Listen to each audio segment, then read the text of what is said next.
glorioso intercambio que el Señor hizo en nuestras vidas y por el cual ahora podemos ser justificados y tenemos acceso directo al Señor.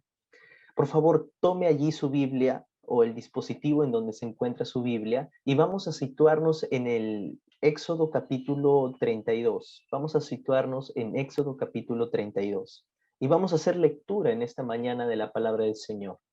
Igualmente el texto lo encontrará en la pantalla del dispositivo en el cual se encuentra conectado. Por favor, síganos con la lectura. Éxodo capítulo 32. Dice así la palabra del Señor, versículo 1.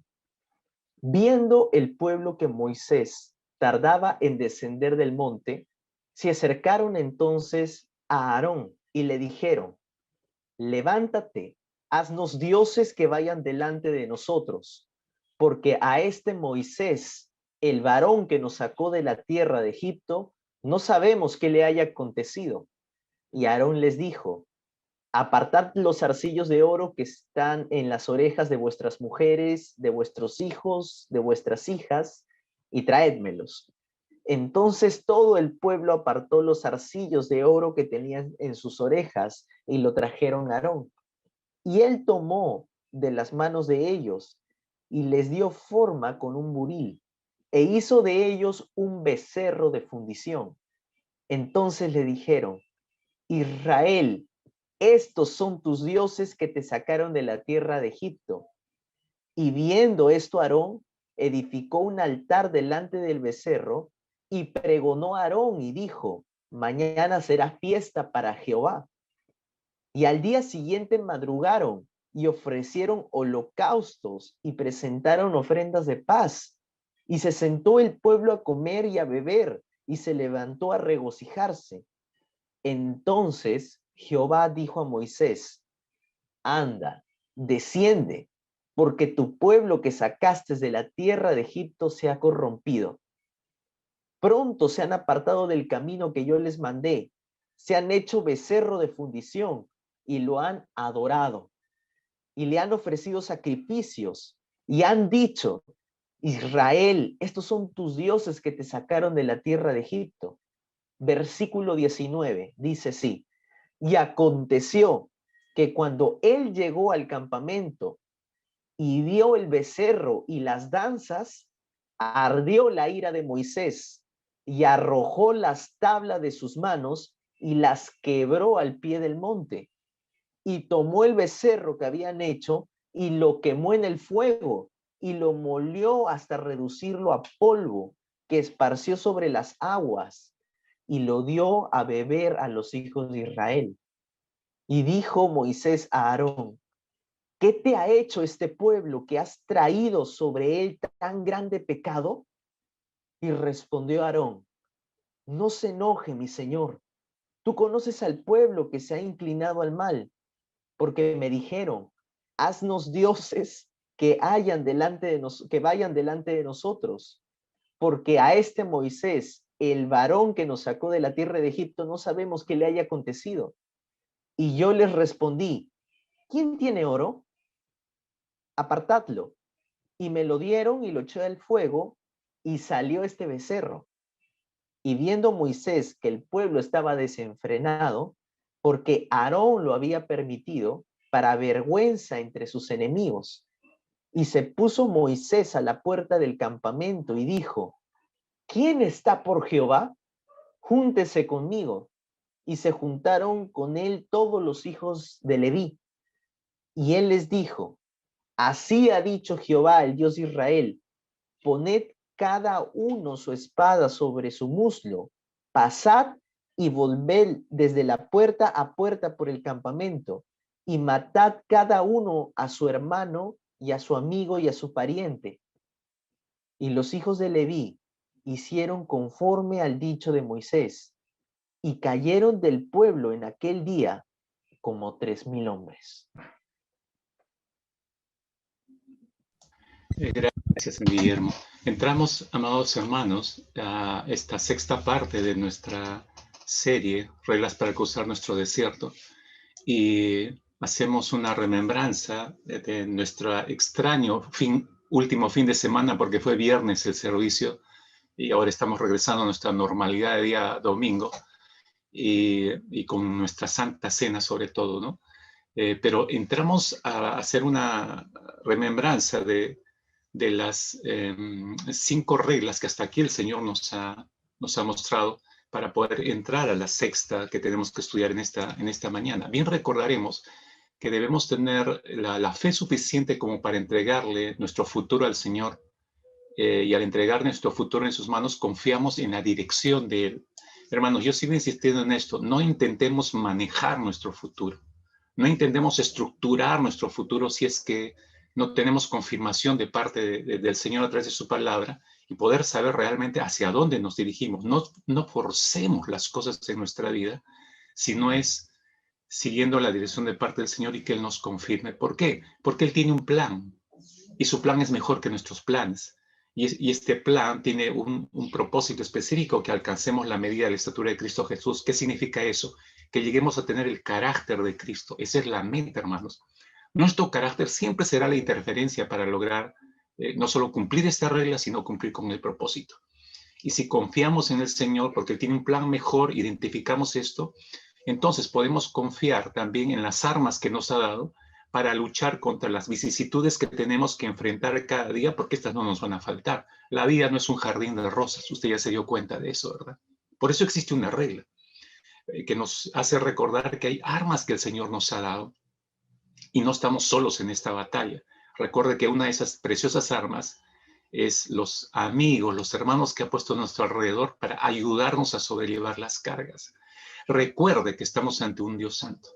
Y no solamente santo, estamos ante un Dios santo, santo, santo. Y si estamos ante un Dios santo, santo, santo, eso es para recordar que debemos tener un gran temor reverente por Él en todo lo que hacemos. Y el día domingo simplemente nos hacía recordar en esta línea de pensamientos y de reglas el Señor que no solamente Él es santo, sino también sus mandamientos son santos, porque provienen de la misma fuente. Los mandamientos provienen de la fuente principal que es Dios. Y si Dios es santo, sus mandatos son santos y hay que escucharlos, no solo detenidamente, sino con cautela. Hay que escucharlos bien, porque sus mandatos revelan el carácter de Dios. Dios usó sus mandatos no para atormentar nuestras vidas, no nos largó la lista de no, no, no, no, no, no, no.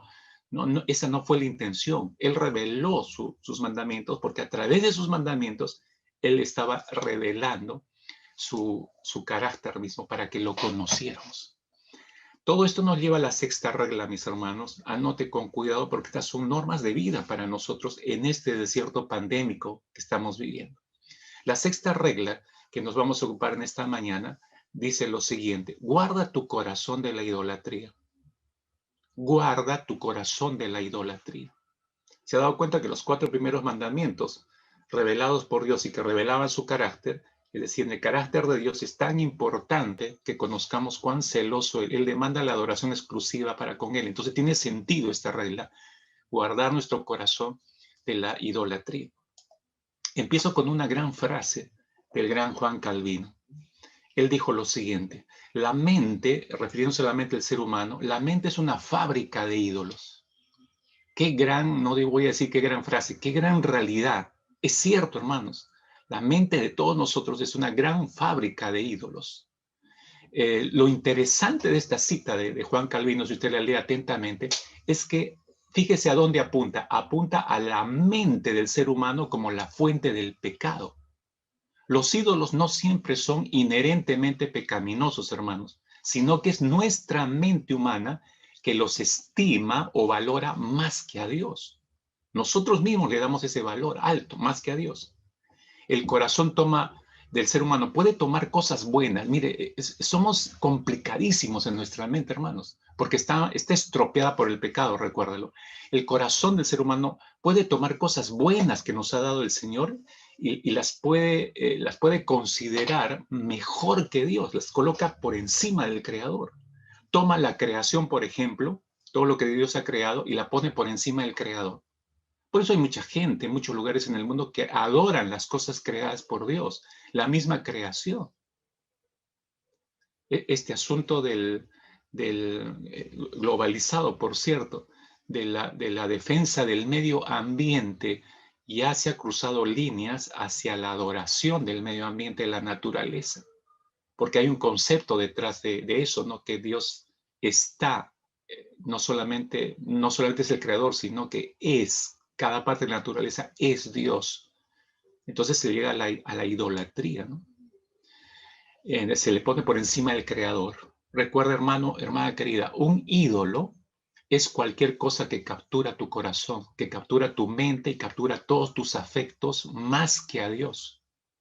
Va por encima de Dios. El asunto, hermanos, es mucho más serio de lo que los seres humanos creen o calculan. Escuchen, una vez más, regresando a Juan Calvino, escuchen lo que él agregó y dijo. Cada uno de nosotros, dijo Juan Calvino, es incluso desde el vientre de nuestra madre un maestro artesano de ídolos. Esto es interesante, hermano. Lo que está diciendo Juan Calvino es que todos los seres humanos, desde que somos concebidos y formados en el vientre de nuestras madres, ya traemos en nosotros esa tendencia hacia la idolatría por la naturaleza del pecado que hemos heredado desde Adán. Ese es el sentido de la frase. O sea, por naturaleza somos idólatras, hermanos. Regresando a este capítulo 32 que leyó nuestro hermano, Guillermo, usted se ha dado cuenta, mientras Moisés estaba en la cima del monte Sinaí recibiendo los mandamientos de Dios, abajo, en el valle, estaban quebrantando esos mismos mandamientos que Moisés estaba recibiendo. ¿Por qué, hermanos queridos? Según ellos, el pueblo, dijeron que no sabían qué le había pasado a Moisés. Eso es lo que dice el versículo 1, ¿no? De este capítulo que acaba de leer nuestro hermano. No sabemos, al final del versículo 1, no sabemos qué le haya acontecido, dijeron ellos, ¿no? Esa fue su excusa. Pero eso no es justificación para crear ídolos o para salir de la adoración del Dios verdadero. Moisés no les había dicho cuánto tiempo estaría con Dios, porque ni siquiera Moisés sabía cuánto tiempo iba a estar con el Señor. Recuerda que no subió una sola vez, tuvo varias subidas, hasta 5 subidas, ¿no? Y 40 días metido allí con el Señor, recibiendo todas las leyes de Dios, no solo los 10 mandamientos, sino todo lo que usted encuentra a continuación en el libro de Levíticos, todo eso se lo dio en 40 días el Señor. Ahora, esto generó, esa demora de Moisés generó en las mentes y en los corazones de los de Israel ciertas impresiones, porque somos así, emociones que los hacían sentir abandonados por su líder y abandonados por Dios. Déjenme hacer un paréntesis y recordar lo que muchas veces he mencionado. Una cosa es lo que sentimos y otra cosa es lo que dice la palabra del Señor. O sea, son dos cosas diferentes. Dios puede decir algo claramente y yo puedo leerlo y decir, pero yo no siento hacer esto, yo no siento obedecerlo. Estamos hablando de nuestras emociones. Una cosa es lo que sentimos y otra cosa es lo que Dios dice. Una cosa es lo que Israel sentía, pero otra cosa era la realidad que estaba viviendo Moisés allí con Dios sobre el Sinaí. Pero ese sentir, esas emociones, digo yo, totalmente absorbidas por la naturaleza de pecado, los hicieron sentirse abandonados. No era la realidad, pero los hizo sentir abandonados. Esto es extraño, hermanos, porque ellos sabían perfectamente, en cierta manera, que Dios estaba tratando con Moisés y estaba haciendo algo en beneficio de todo el pueblo. Y sabían que Moisés estaba metido con Dios ahí. Pero no fueron suficientemente, anote esto, esta es la raíz del asunto, no fueron suficientemente pacientes y humildes para esperar que regrese Moisés y les dijera todo lo que Dios les tenía previsto para cada uno. Entonces, esa falta de paciencia y esa falta de humildad es resultados de la naturaleza del pecado. Entonces, escuche, agotada la paciencia de este pueblo, ellos decidieron que era tiempo de hacer las cosas a su manera y por sí mismos. Y esta es la historia nuestra de siempre, hermanos. Nosotros somos los que nos cansamos de esperar a Dios. Nosotros somos los impacientes. Cuando se trata de esperar una respuesta de Dios, nosotros somos campeones de la impaciencia. Y nosotros somos los que de pronto nos cansamos de esperar, entonces tomamos las riendas del asunto y decidimos que ya no vamos a esperar más a Dios. Se está demorando mucho y empezamos a hacer las cosas según nosotros creemos que deben ser hechas. Es la historia de nuestra vida en realidad, hermanos. Si el Dios, ellos pensaban así, si el Dios que habían conocido no estaba a su disposición cuando ellos querían, entonces, bueno, se enojaban impacientemente. Vamos a hacer entonces un Dios que sí esté a nuestra disposición, a nuestra medida y esté cuando nosotros querramos que está. El resultado fue que formaron un Dios que se parecía a una de las deidades allá en Egipto. ¿Por qué? Porque ellos estaban frescos de donde habían vivido, de donde habían salido de esa esclavitud. Entonces, les recordaba sus días pasados allí en Egipto. No tenían otra cosa en su mente. Y es importante que recordemos por eso esto, hermanos míos. Cuando Dios se mantiene en silencio, escuche bien esto o lea bien esto, por favor. Cuando Dios se mantiene en silencio porque está obrando, está trabajando Dios, pero a nosotros nos da la impresión que ese silencio de Dios es que no nos está respondiendo porque nos da la impresión que es indiferente a nuestras necesidades. Pero fíjese cuál sería el resultado en este sentido. Se crea un ambiente donde florece la idolatría. Siempre va a ser caldo de cultivo para la idolatría. Cuando tenemos esa impresión, otra vez, hermanos, cuidémonos mucho de nuestras impresiones o de lo que sentimos, entre comillas. Cuando usted dude algo, vaya a la palabra y crea la palabra, no crea lo que le dicen sus sentimientos, crea lo que dice Dios. Si no, esto va a ser un caldo de cultivo para la idolatría. Les pregunto, mis hermanos, ¿hacia dónde usted de manera personal se dirige cuando está en un momento de desesperación? ¿Hacia dónde dirige sus pasos? ¿Por qué le hago esta pregunta? Porque yo creo que usted puede honestamente decir, bueno, cuando yo estoy en una crisis, cuando estoy desesperado o desesperada, voy a hablar con fulano, o voy a preguntar aquí, o acudo a esto. Ya, justamente pensando en eso, hacia donde usted dirija sus pasos, eso va a revelar mucho en dónde se encuentra su relación con Dios. Porque el hecho de que nos acerquemos más o nos alejemos más de Dios depende enteramente de cuánto conozcamos a Dios, de cuánto hayamos avanzado en nuestra relación con Dios. Mire, cuando sentimos, regreso a este punto del sentir, ¿no? Cuando sentimos que Dios nos ha fallado o no nos responde, mis hermanos, para ayudarnos en determinadas crisis, aparece siempre un ídolo dispuesto a ayudarnos y a salvarnos, dispuesto a decirnos, pobrecito, pobrecita, acá estoy yo para ayudarte. Pídeme a mí y yo te voy a dar. Siempre aparece un ídolo, activamente hablando. Siempre, hermanos. Y aquí te dejo una clave anti-idolatría. Espero que la tomes como una regla de vida a partir de hoy. Esta es la clave anti-idolatría. Escúchala bien o anótala bien. Mire, entre más cerca estemos de Dios, desarrollaremos una pasión creciente por estar aún más cerca de Dios. Pero entre más lejos nos encontremos de Dios, más atractivos se vuelven los ídolos. No lo olvides. No lo olvides. Entonces nos conviene acercarnos más a Dios, nos conviene desarrollar esta pasión creciente y esa pasión creciente por el Señor nos va a impulsar a querer más de Dios, a estar más cerca de Dios porque necesitamos conocer mucho más de Él. Allí tienen ustedes a la nación de Israel, allí tienen ustedes al pueblo libertado por Dios en su mismísima presencia, ahí en las faldas del monte Sinaí, levantando un ídolo a su antojo, a su regalado antojo. Mis hermanos, este no es solamente un cuadro histórico, no es un cuadro que nos haga recordar lo que pasó Israel en el desierto. No, no, no, hermanos, por favor, situémonos exactamente. Este es un cuadro de la realidad que vivimos hoy. Porque cuando observamos a la nación de Israel en las faldas del Sinaí, nos vemos a nosotros mismos. Sí, a nosotros mismos.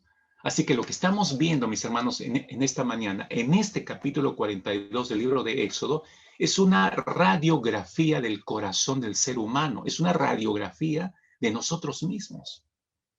¿Qué va? Ni siquiera es una radiografía, yo diría es una tomografía. Este es el estado de nuestro propio corazón. Escuche, este es el estado de nuestro propio corazón. Esto es lo que somos al fin y al cabo, en esencia. Mire hasta dónde nos ha estropeado el pecado. Cuánta necesidad hay por eso de la sangre poderosa de Cristo Jesús que limpia todo pecado. Mire, repasemos juntos lo que nosotros pretendemos conocer, porque cuando hablamos de idolatría, sí, siempre esa tendencia suficiente nuestra, no sé, ya escuché todo respecto a eso. No, repasemos juntos lo que pretendemos conocer y de lo que creemos estar libres. Otros son los idólatras, no yo. Observemos cómo se desarrolla esto. Observemos con detenimiento estas etapas del que aún vive esclavo de alguna manera de los ídolos. Son etapas que nos llevan a un estado de esclavitud de manera aparentemente beneficiosa, porque siempre hay beneficio en los ídolos, pero esta es una factura que luego nos viene para cobrarnos la cuenta real. Así que observemos con detenimiento estas etapas del que aún vive esclavo de los ídolos. ¿Cuál vendría a ser esta primera etapa? Y decíamos que concebimos nuestros propios ídolos. Empezamos con esa primera etapa que es clásica, y empezamos apreciando algo, y del aprecio a algo, concebimos el Dios exilio en nuestros corazones y mentes, luego lo damos a luz. Y eso es lo que pasó con Aarón, ¿no? Cuando fue exigido por la nación de Israel. Estamos en el capítulo 32, nuevamente, el versículo 1, la exigencia, levántate y haznos dioses. Y la respuesta de Aarón a este reclamo de la nación de Israel, dijimos que construyó el becerro de oro porque estaban acostumbrados a esto. Son 400 años de ir moldeando 4 generaciones en la idolatría allí en Egipto, y no tenían otra cosa en la mente. Creo que podemos comprender y entender un poco esa situación. Entendemos bien que incluso en la mente del propio Aarón, lo que construyó estaba en función de lo que ellos conocían. Yo hacía referencia, si me ayuda ahí Robert, John MacArthur decía, cuando la gente quiere un becerro, siempre aparece alguien que lo fabrica. Siempre va a estar aquí. Pero también sabemos que el mercado sobre el cual nosotros vivimos, estamos, el mercado mundial provee para esto. Y basta que usted desee algo y ya lo fabrican y lo ponen a nuestro alcance, y se vuelve no solo una necesidad, sino se vuelve un Dios para muchos de nosotros.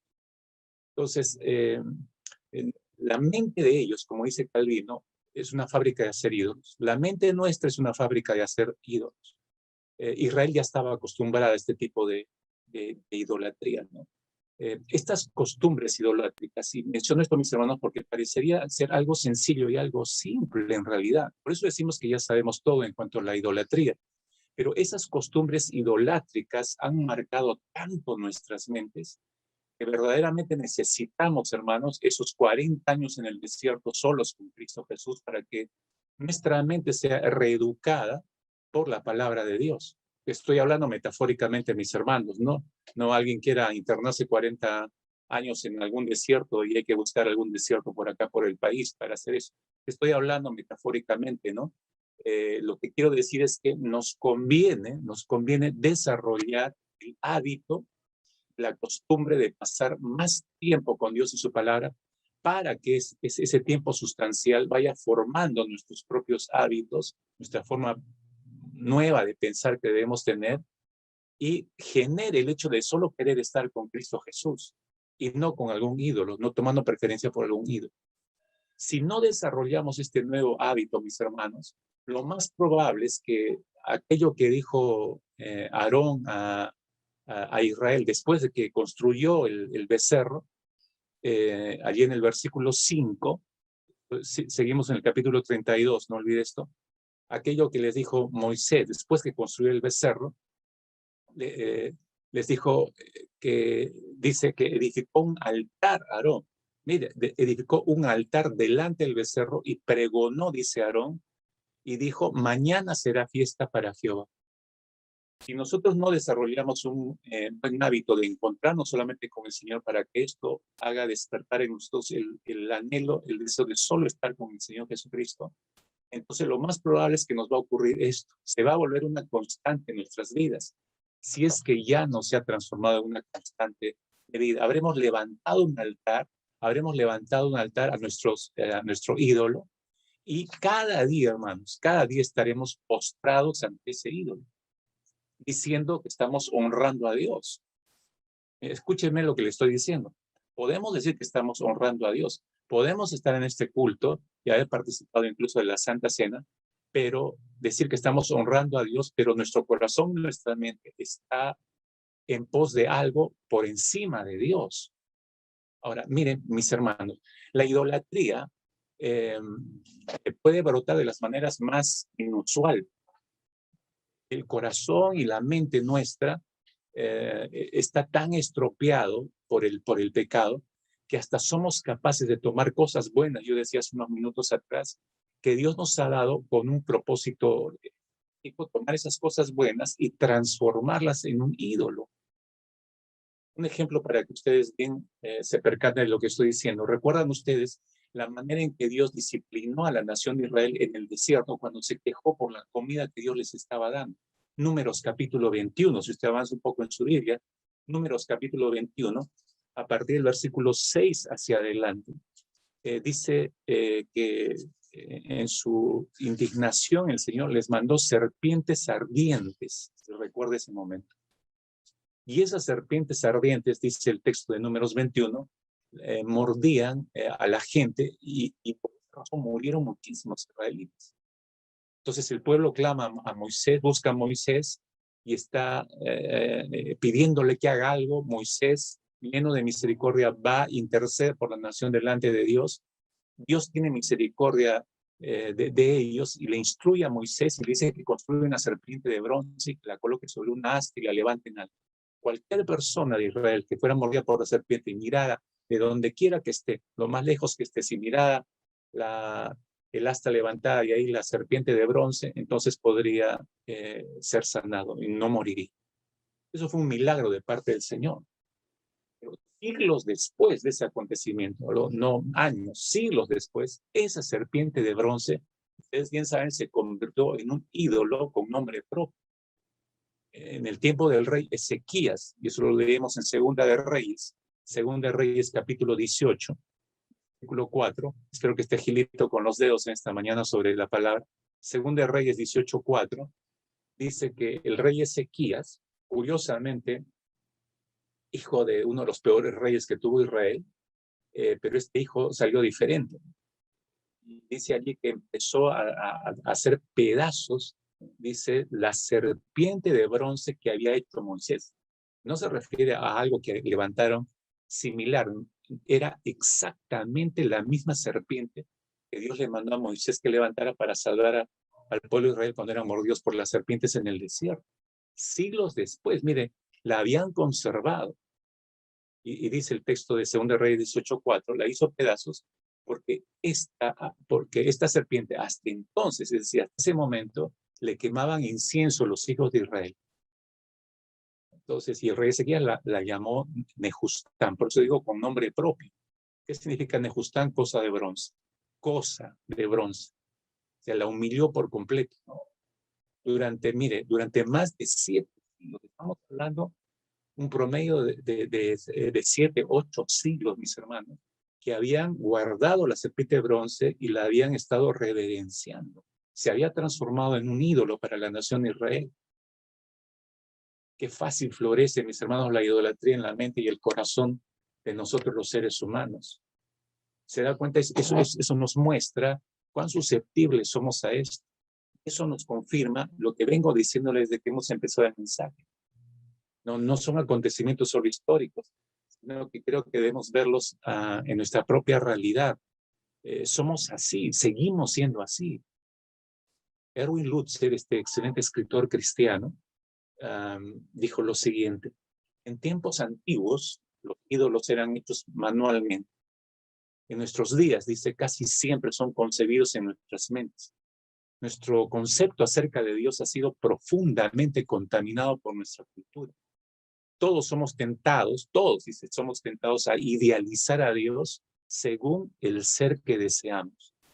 En nuestros días, no es tanto que abandonemos a Dios, sino la noción arrogante de que podemos rehacerlo para que esté más a tono con nuestra cultura. No sé si está comprendiendo esto. Mire cómo la idolatría ha evolucionado, por usar un término. No solamente ha crecido, sino se ha ido perfeccionando, que ahora la idolatría no es abandonar a Dios, sino es la noción arrogante, dice Edwin Lutzer, de que podemos rehacerlo. O sea, lo recreamos en nuestras mentes para que esté más a tono con nuestra cultura, es decir, con nuestras formas de vida. Esto es terrible. Esto es terrible, hermanos. Entonces, en este proceso que estoy intentando describir, en esta primera etapa, concebimos nuestros ídolos, pero no se queda ahí porque es un proceso, como les decía. Pasa a una segunda etapa, es que nosotros adoramos nuestros propios ídolos.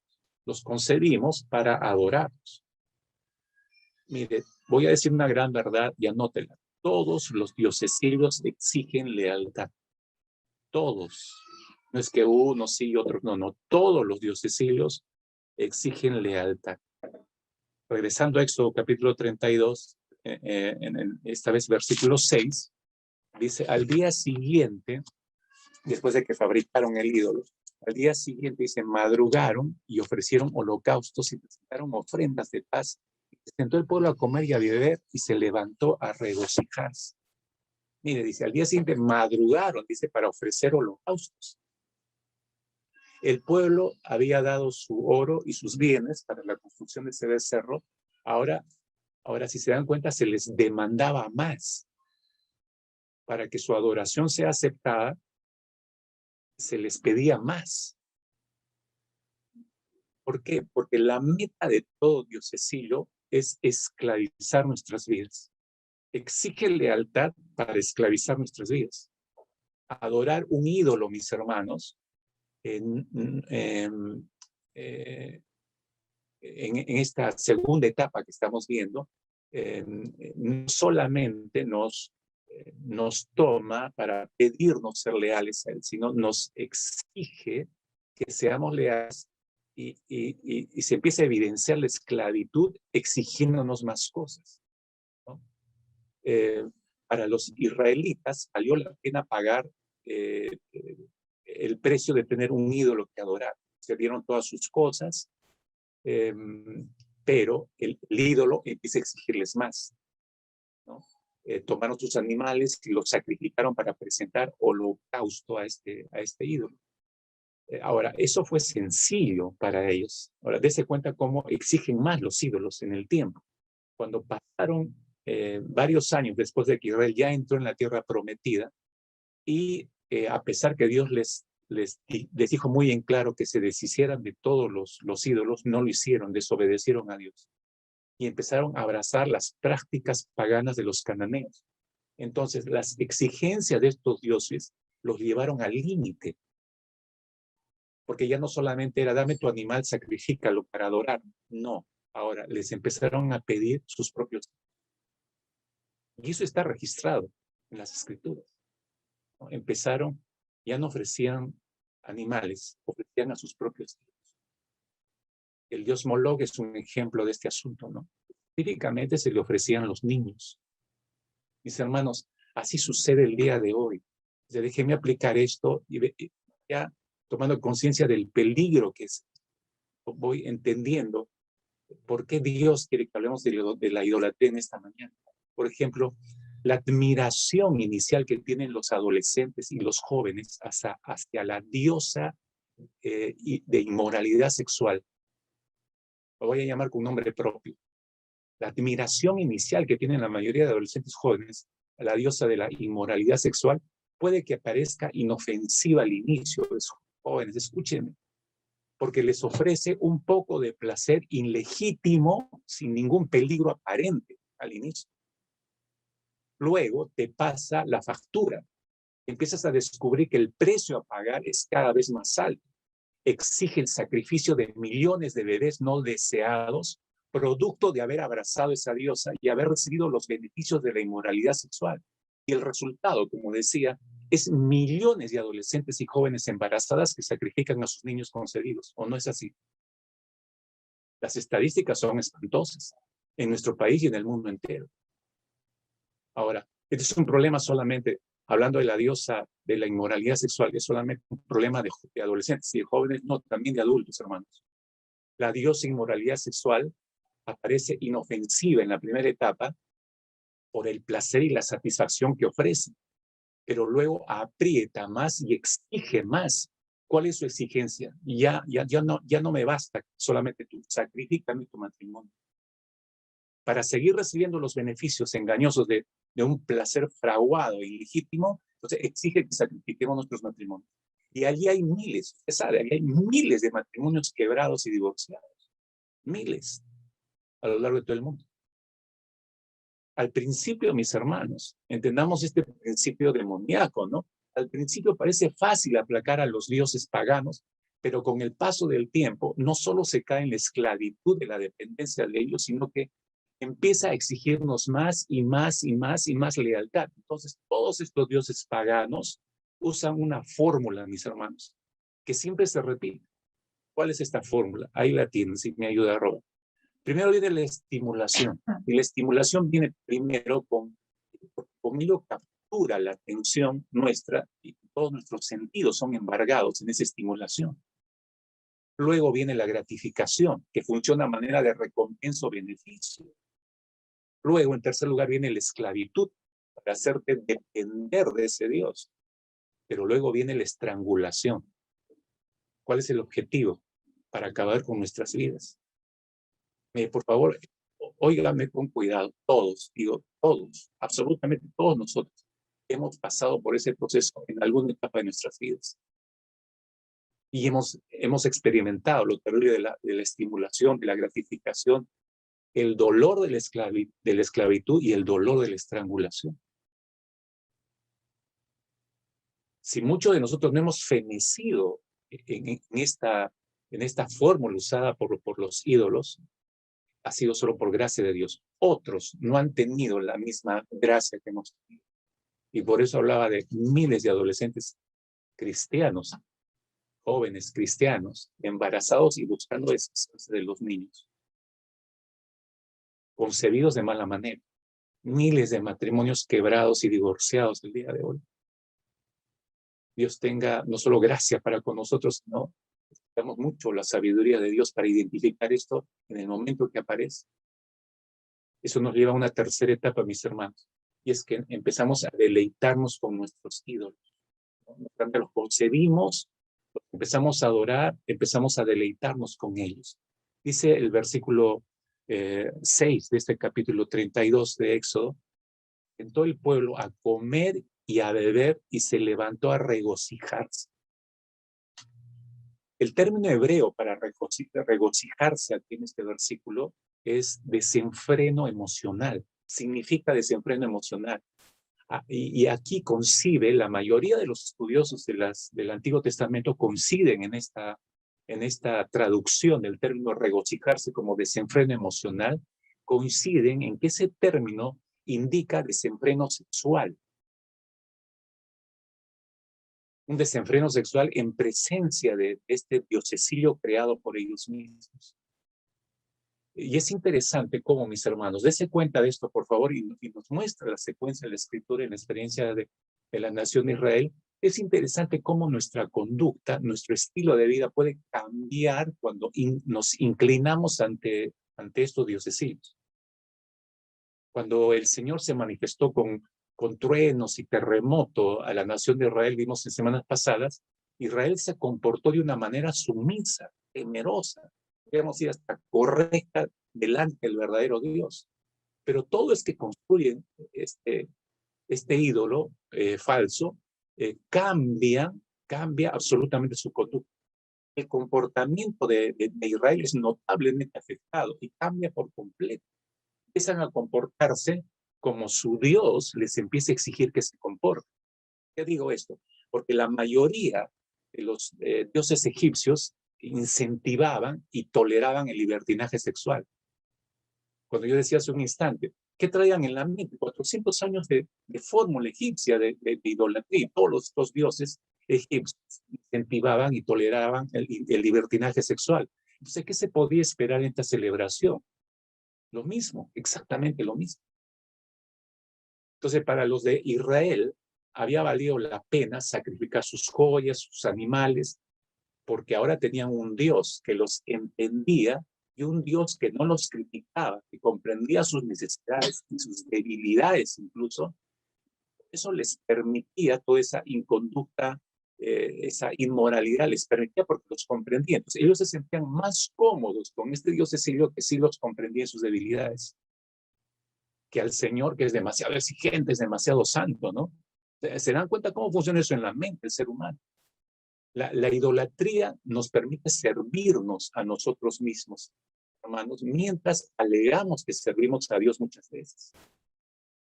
Nuestra sociedad está orientada al consumismo. Creo que usted ya sabe eso perfectamente. Ha alterado nuestra idea de Dios para reducirla y conformarla a lo que nos gustaría que sea Dios. Eso es consumismo. Un Dios tolerante, que no es celoso, ni que demanda exclusiva adoración solamente para con Él. Es por eso que nuestra sociedad consumista ha creado una inmensa variedad de diosesillos ante los cuales nos inclinamos y al mismo tiempo decimos que amamos a Cristo. Es una incongruencia, hermanos. Y hay un pequeño hilo, y permítame, necesito entrar a este punto porque muchos meses atrás he estado dando vuelta en esto, he estado escuchando, no solo de las personas adultas, sobre todo los jóvenes.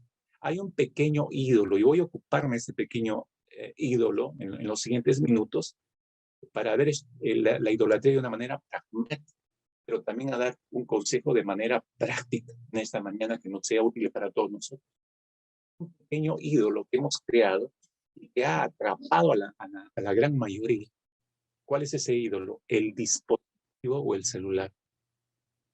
Dispositivos, los celulares, las tablets. ¿No se ha dado cuenta usted cómo la gente de toda edad, vive inclinado ante ese diosecillo? ¿Se ha dado cuenta de eso? Vive dependiente de ese diosecillo al punto que no puede vivir sin ese diosecillo. Hemos escuchado tantos testimonios acerca de esto, de jóvenes, adolescentes, que los padres les quitan el celular o les cancelan el celular y casi mueren. Entran en un estado de crisis, de desesperación, como si les quitara el aire, ¿no? Entonces, ¿no ha visto usted cómo la gente camina en las calles mirando el celular, corre mirando el celular, come mirando el celular, se reúne con otras personas para sociabilizar? Queda en un segundo plano la sociabilización entre seres humanos, porque todos los que se reúnen están con su celular en mano, están viendo todo lo que quieren ver en su celular y no prestan atención a la reunión en sí misma. Y dicho diosecillo, como todos, lo vuelvo a repetir, exige mayores sacrificios. ¿Qué te dice este diosecillo? Mira, ese modelo no sirve, ya tienes que adquirir el de última generación. Aunque le suene increíble, mire, ayúdame Robert, por favor. Mire estas fotografías. La siguiente. La siguiente. Esas no son colas para entrar al estadio, no son colas porque va a jugar su equipo favorito, no. Son colas para adquirir los últimos dispositivos salidos al mercado. Para comprar celulares. Todas estas colas son para adquirir los celulares de última generación. Entonces tu diosecillo te dice, ¿ya tienes el Galaxy Z Flip? ¿Y qué cosa es el Galaxy Z Flip? La última generación, esta marca Galaxy, que es el celular que se dobla. Tiene una pantalla tan flexible que se dobla en dos. Y ha sido reducida en tamaño, ¿no? Mis hermanos, da escalofríos, lo voy a decir de esta manera, da escalofríos ver qué posición de prioridad le hemos dado a los dispositivos. Hemos colocado los dispositivos celulares o las tablets en nuestra vida, dándole la prioridad, ocupan el primer lugar. Y es que la manera de relacionarnos con los dispositivos, mis hermanos, me suena más a un ídolo que a un dispositivo auxiliar para nuestras vidas. Algo que es más que una herramienta. Ya no es una herramienta. Todas estas colas que ve en la foto, no es gente que va a comprar una herramienta para complementar su trabajo, sus estudios. No, es algo que ha pasado a dominar sus vidas. Y si usted viera otras fotografías, ¿no? De los primeritos que adquieren el dispositivo y lo muestran y tienen un gozo, pero un tremendo gozo que ni siquiera se ve ese gozo cuando adoramos al Señor. Si no nos cuidamos, mis hermanos, corremos el peligro de ser como el hombre de Isaías 44. Isaías 44. Isaías 44, a partir del versículo 9, da una descripción de la necedad del ser humano para crear ídolos. Pero fíjese, y tomo algunos versículos, versículo 14, para que usted vea la seriedad de lo que estamos diciendo. Yo le invitaría, busque eso en su Biblia, Isaías capítulo 44, y dése cuenta de lo que es capaz el ser humano. Versículo 14 dice, corta cedros. Está hablando de conoce el cedro, es madera, ¿no? Corta cedros, toma cipreses y encina que crecen entre los árboles del bosque, planta pino que se cree con la lluvia. De él se sirve luego el hombre, por eso el hombre de Isaías 44, de él se sirve el hombre para quemar y toma de ellos para calentarse, enciende también el horno, cuece panes, hace además un dios, hace además del mismo material, hace un dios y lo adora, fabrica un ídolo y se arrodilla delante de él. ¿No suena ridículo, hermanos? Luego sigue diciendo, verso 16, parte del leño quema en el fuego, con parte de él come carne, prepara un asado y se sacia. Después se calienta y dice, oh, me he calentado, he visto el fuego. Y hace del sobrante de la madera, hace un dios, un ídolo suyo, se postra delante de él, lo adora y le ruega diciendo, líbrame porque mi Dios eres tú. Suena terrible, hermanos. Suena terrible. Mire la terrible conclusión del hombre de Isaías 44, el versículo 20. Ceniza se alimenta, corazón engañados le desvía, para que no libre su alma ni diga, no es pura mentira lo que tengo en mi mano derecha. Esa debería ser la conclusión. ¿Qué es esto, no? ¿Cómo es que yo he podido caer en este tipo de idolatría? ¿Cómo es que puedo ver a estos diosecillos como alguien real, verdadero para mí? No, ni hablar. Si no nos cuidamos, mis hermanos, vamos a terminar como el hombre de Isaías 44 y vamos a colocar a nuestros dioses en nuestros bolsillos, en nuestras carteras. Entonces, en resumidas cuentas, hermanos, todos los dispositivos, quizás alguien esté pensando acá y ya me esté mirando mal, esté diciendo, ¿me está diciendo, pastor, que todos los dispositivos son del diablo? Mi celular que me ha costado tanto, mi tablet, mi CPU, qué sé yo, todos son del diablo. ¿Hay que deshacernos de todos ellos entonces? No, la respuesta es no. Más bien, yo diría en esta mañana, honremos a Dios con nuestros dispositivos. Honremos a Dios con nuestros dispositivos. Es decir, lo voy a decir más claro. El hecho de poseer un iPhone 12 o un Samsung Galaxy Z Flip o una tablet de última generación no es pecado, hermanos. No es pecado. No lo es. Como enseñó nuestro Señor Jesucristo a sus discípulos, les dijo que el problema no está en las cosas.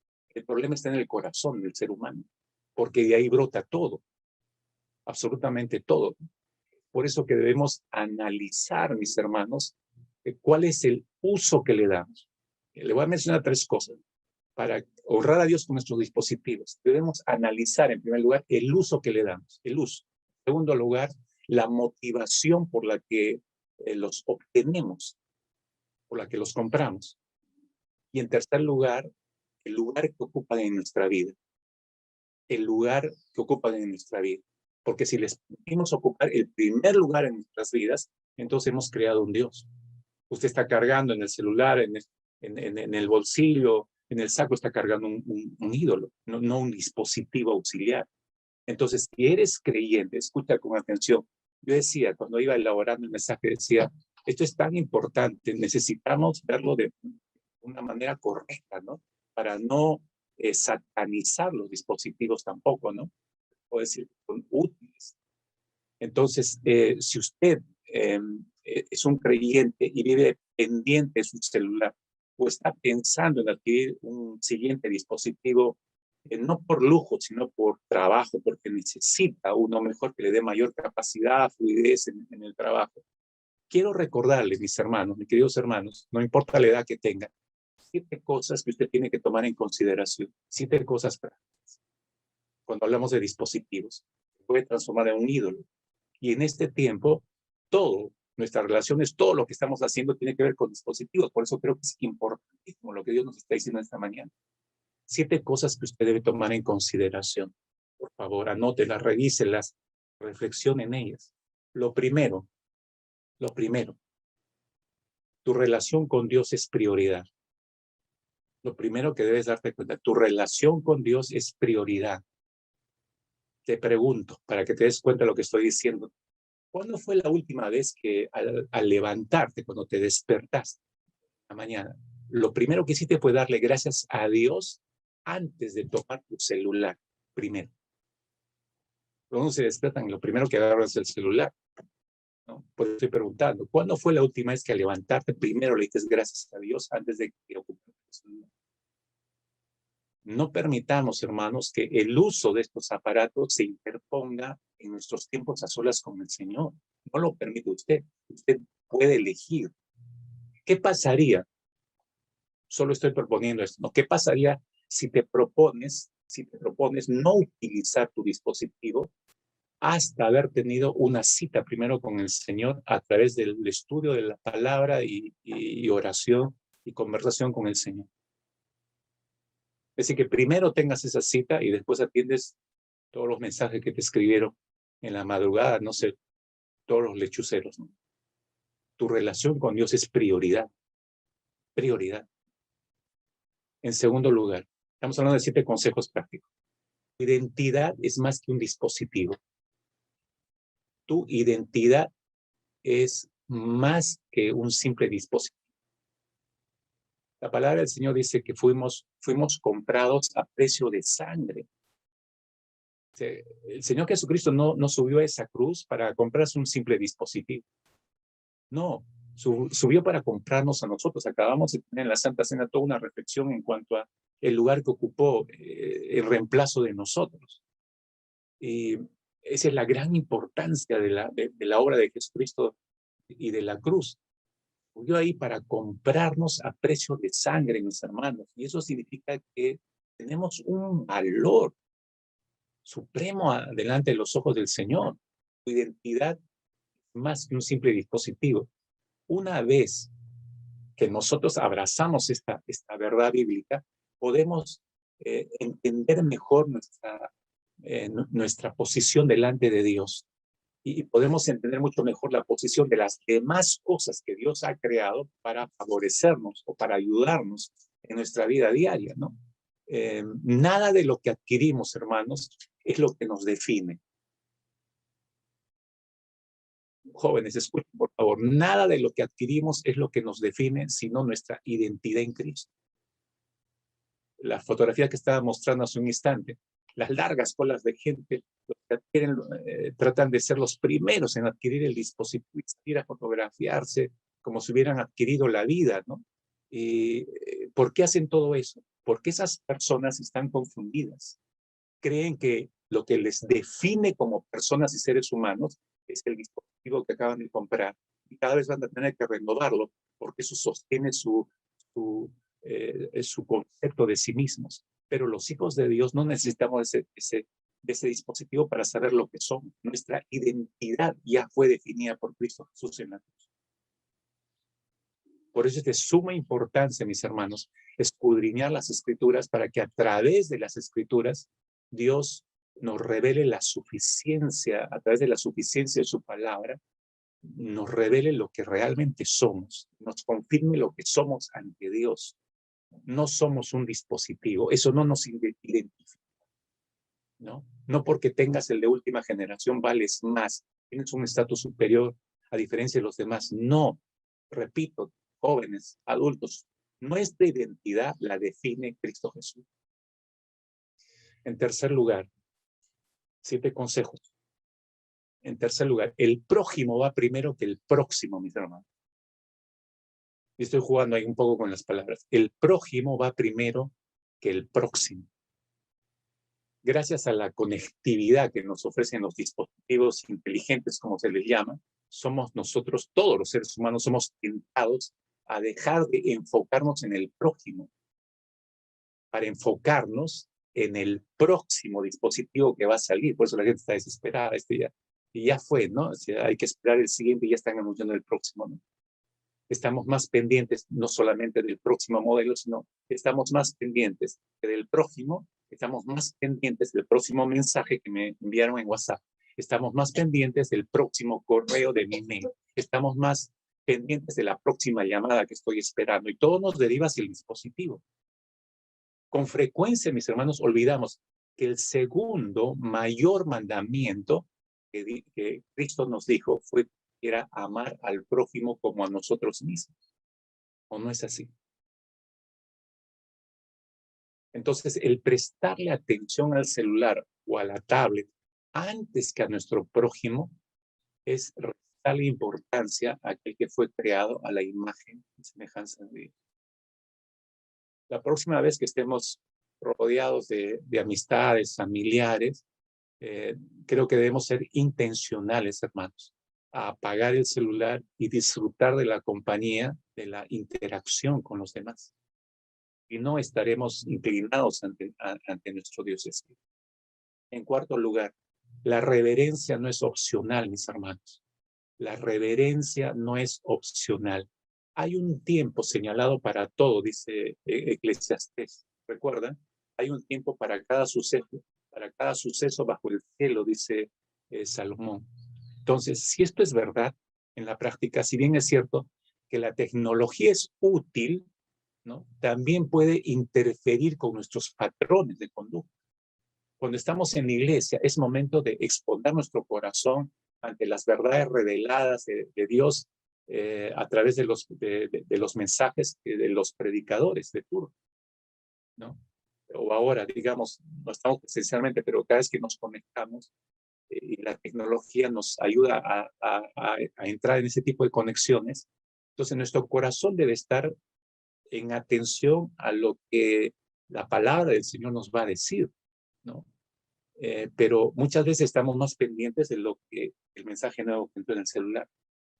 Entonces, a menos que sea usted un médico, y voy a usar esta ilustración, a menos que usted sea un médico en servicio, hay un 99% de probabilidades de que usted no necesite estar atento a su dispositivo cada 5 minutos mientras está en un culto de adoración al Señor o mientras esté en su tiempo devocional.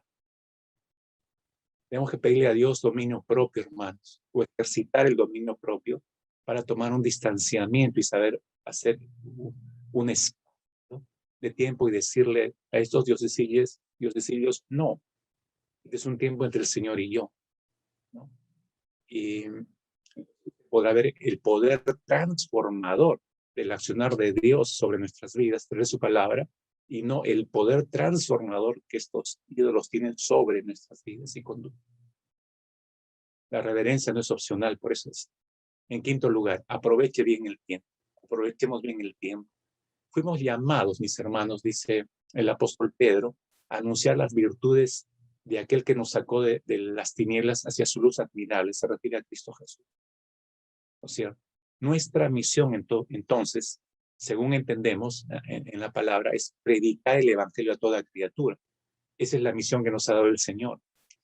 ¿Qué pasaría si usted usa mejor el tiempo que en vez de esconderte o estar tras tu dispositivo, tras tu tablet, en donde quiera que estés, en lugar público, en tu casa, en el trabajo, ¿qué tal si pasarías mejor ese tiempo haciendo lo que el Señor te ha mandado a hacer, es decir, predicar el Evangelio? Y otra vez vuelvo a esta expresión. Necesitamos procurar, hermanos, necesitamos procurar ser intencionales en esto. Estar en los lugares que siempre solemos estar, me refiero al trabajo, en la calle, en cualquier lugar, sin hacer uso del dispositivo. Eso cuesta, ¿no? Como yo decía hace un instante, tú ves en la calle, caminas, todo el mundo está en su dispositivo. Ni siquiera está mirando por dónde caminan.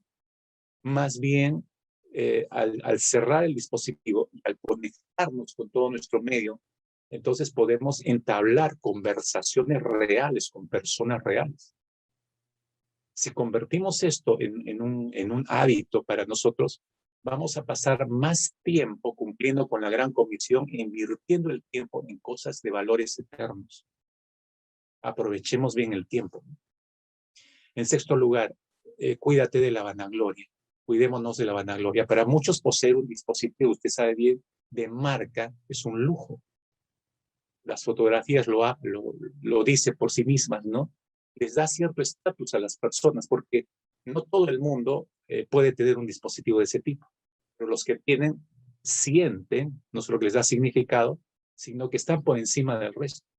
Esto nos lleva a un aspecto muy importante, mis hermanos, que es la vanagloria. Querer tener o poseer algo porque me hace mejor, o porque me hace más, o porque otras personas me van a valorar más. Eso es pecado.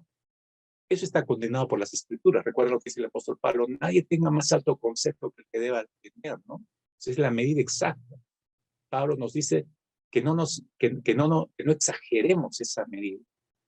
Entonces, lo que debemos hacer es una introspección, mirar dentro de nosotros y ver en realidad cuál es el valor que nosotros no solamente nos damos a nosotros mismos, sino el valor que les damos a estos dispositivos inteligentes.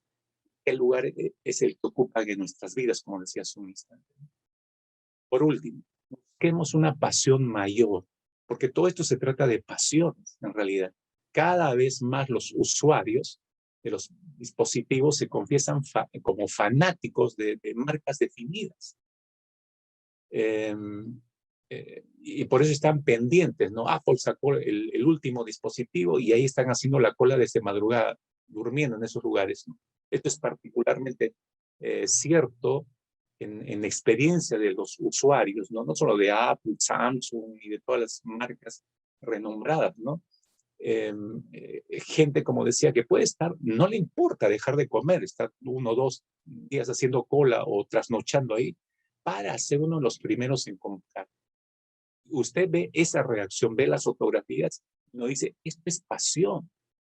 Usted ve graficada la pasión ahí, pero es una pasión equivocada, es una pasión finita, es una pasión terrenal, es una pasión temporal.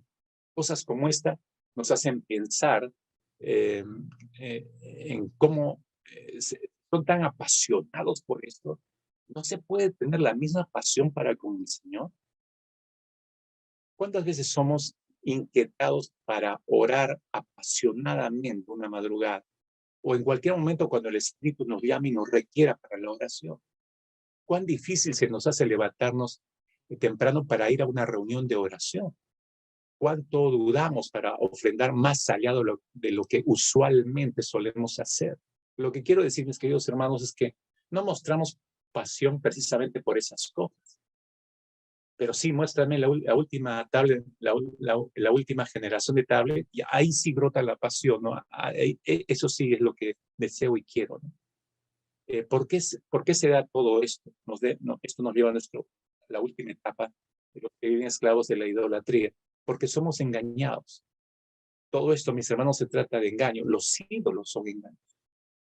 Y nos dejamos engañar por esos ídolos. Dios le habló a Moisés sobre la idolatría del pueblo cuando estaba haciendo las tablas. Dios le dijo lo que estaba ocurriendo ahí abajo, ¿no? Y le dijo que descendiera para hacerse cargo de lo que estaba ocurriendo ahí abajo. De hecho, que Dios estaba tan ofendido, Usted lee ahí en el versículo 10, Éxodo 32, le dice, ahora pues déjame que se encienda mi ira, ¿no? En ellos y los consuma. Y de ti yo haré una nación grande, le dijo Moisés. Fíjate lo que le está planteando Dios. Y eso muestra cuán ofendido estaba Dios. Mis hermanos, por favor, creo que debemos percatarnos de cómo ofende a Dios cualquier práctica idolátrica. Ese texto nos muestra claramente cuánto ofende a Dios. Sintamos por algunos segundos la ira de Dios. Temamos la ira de Dios. Comprendamos cómo se está desarrollando esta ira en el corazón de Dios. ¿Para qué? Para que sintamos lo mismo nosotros. Moisés descendió con las 2 tablas que Dios había escrito con su propio dedo, dice la Escritura. Cuando llega al campamento, comprueba exactamente lo que Dios le ha dicho. Y comprueba lo que está ocurriendo. En el versículo 19 de Éxodo 32, se aconteció que cuando él llegó al campamento, dice, se refiere a Moisés, vio el becerro y las danzas, ardió la ira de Moisés y arrojó las tablas de sus manos y las quebró al pie del monte. Cuando él se dio cuenta, mis hermanos, que la nación toda estaba fuera de control, estaba descontrolada, se enojó, arrojó las 2 tablas, quebrándolas y rompiéndolas delante de ellos. Esa acción de Moisés, hermanos, no fue una reacción descontrolada de Moisés, no nos equivoquemos. No fue de arrebato que rompió las tablas, no, para nada. Moisés estaba enojadísimo, sí, pero no descontrolado. Cuando arrojó las tablas para quebrarlas, estaba simbolizando algo. Necesitaba simbolizar algo que la nación le pueda quedar marcado en las mentes. Simbolizaba lo que la nación de Israel acababa de hacer, quebrar los mandamientos de Dios, los que Moisés acababa de recibir, los que Dios acababa de revelar. Lo que Moisés había hecho físicamente al arrojar las tablas, Israel lo había hecho moral y espiritualmente. Entonces Moisés simplemente estaba graficando eso. Coloquémonos por unos segundos en las sandalias de Moisés y entendamos un poco el sentir de Moisés. Entendamos un poco la indignación de Moisés, quien acaba de, él acababa de estar cara a cara con Dios. 40 días cara a cara con Dios. Y luego tiene que bajar y enfrentarse cara a cara con el pecado de su pueblo. Yo creo apenas Moisés podía soportar este contraste terrible, contradictorio. Y para colmo de males, nadie reconocía su pecado, ni siquiera su propio hermano Aarón. Cuando le pide explicación en los siguientes versículos, usted nota ridículamente, le echa la culpa al pueblo primero y luego le echa la culpa al horno. Yo solamente eché lo que me dieron y salió, por arte de magia salió el ídolo. Nadie estaba reconociendo su pecado. Entonces, para Moisés todo esto era insoportable, pero no estaba descontrolado. Debía comunicar las medidas disciplinarias de Dios. Éxodo 32, versículo 20.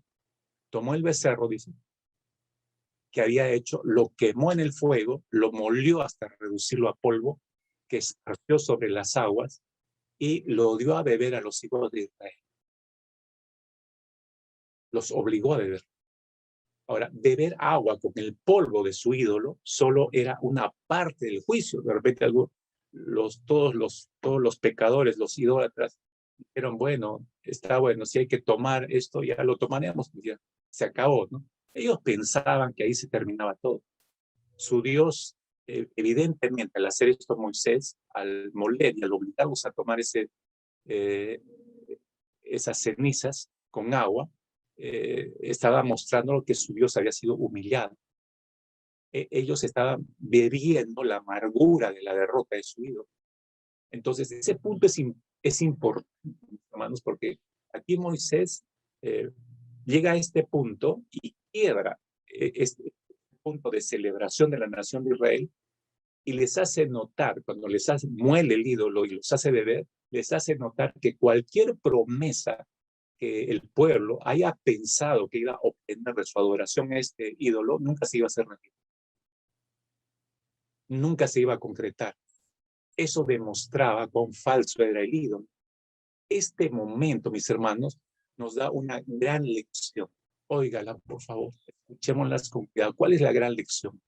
Los ídolos, mis hermanos, los ídolos no cumplen lo que prometen, solo esclavizan y buscan destruir nuestras vidas. La idolatría es un engaño. La idolatría es un engaño. Por otro lado, este momento tan crucial para la nación de Israel nos deja la figura de Moisés y Aarón, dándonos una doble lección de carácter. Yo creo que debemos rescatar esto. Yo no quería dejar de ir esta figura que tenemos aquí.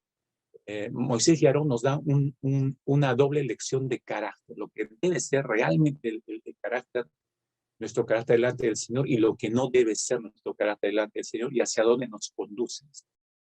Empiezo por el lado de Moisés rápidamente. Moisés, si usted se da cuenta, por medio de la comunión que ha desarrollado con el Señor y ha llegado a una comunión sumamente profunda con Dios, eso lo había vuelto a Moisés inmune a las opiniones del pueblo.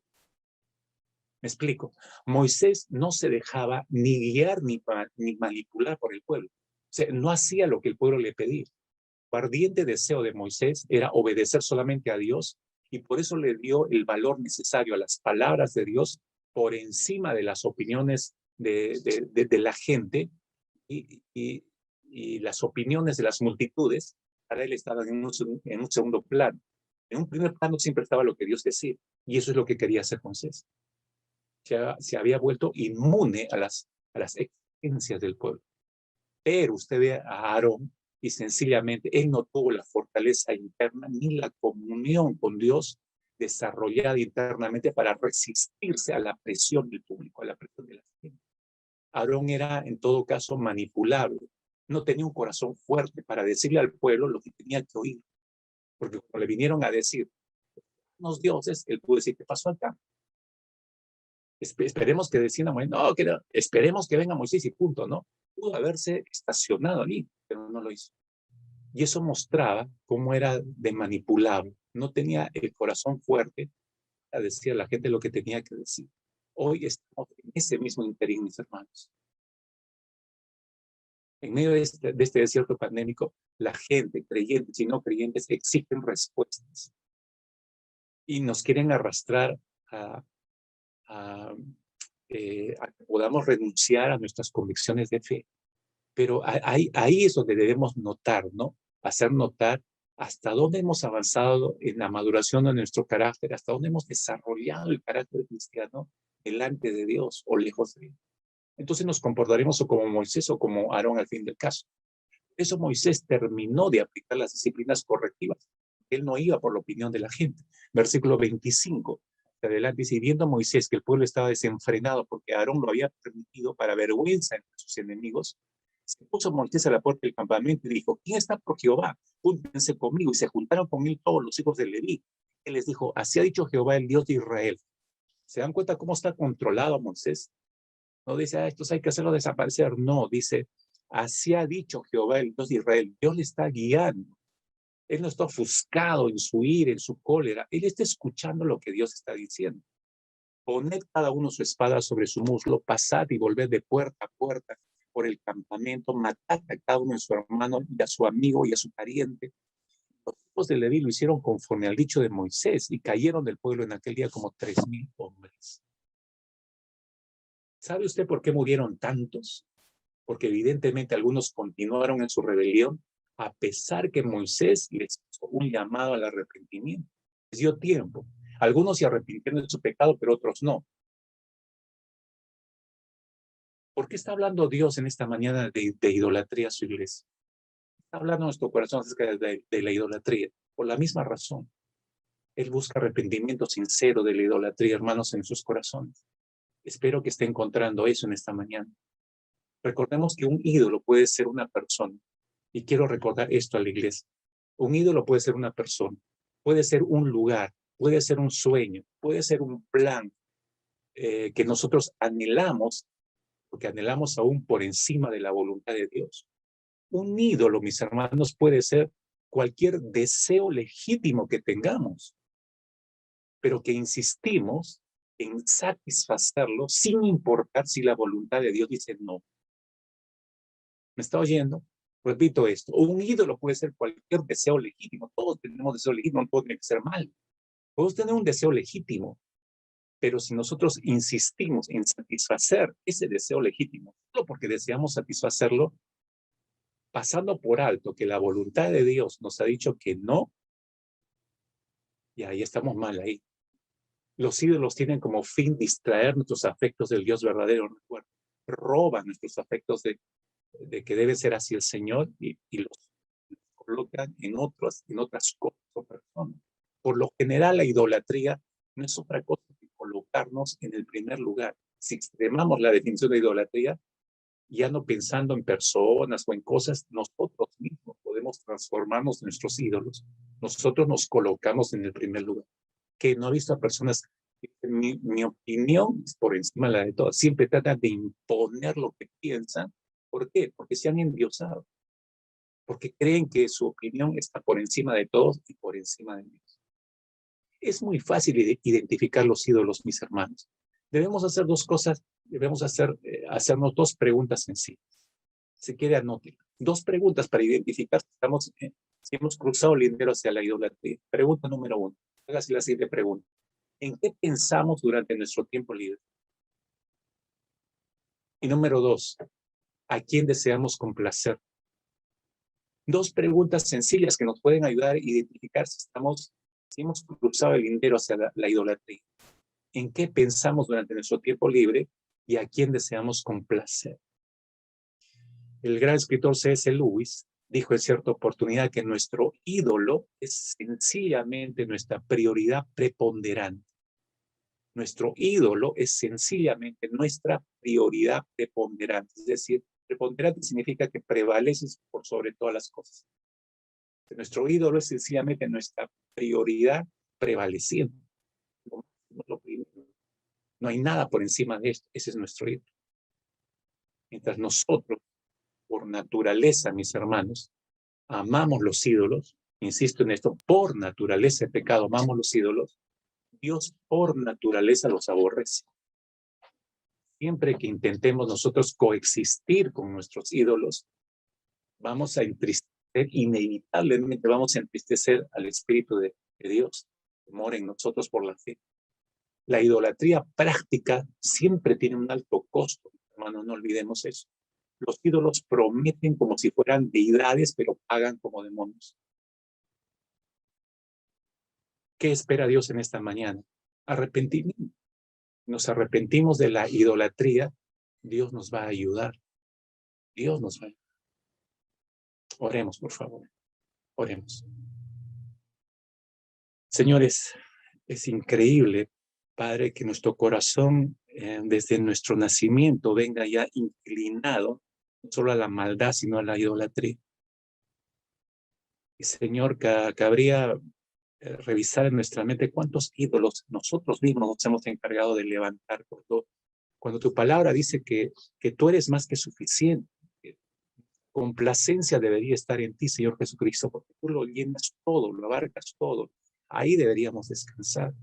Pero extrañamente es como si no nos llegara a satisfacer tu persona, Señor, que necesitáramos por eso otras cosas. Padre, por favor, regrésanos a la fuente de nuestra propia vida, a que no veamos fuera de Cristo a nada ni a nadie, Señor. Que Cristo sea nuestro todo en realidad. Que Cristo ocupe todos los espacios de nuestra mente, de nuestro corazón, de nuestras almas, para llegarlo a amar como tú exigiste que te amáramos, Señor, con toda nuestra mente, con toda nuestra alma, con todo nuestro corazón, con todas nuestras fuerzas, Señor. Que lo abarques todo, Señor amado, para que no crucemos estos linderos hacia la idolatría tan peligrosos en estos tiempos de nuestra vida. Haznos sabios aún para manejar todos los dispositivos que has puesto en nuestras manos con cautela y con cuidado, Señor. Con cautela y con cuidado. Pero por sobre todo, dígale mi hermano, mi hermana, dígale conmigo al Señor, que mi corazón regrese a verte a ti, Señor, como suficiente para mi vida. Si te tengo a ti, Señor, si te tenemos a ti, tenemos absolutamente todos.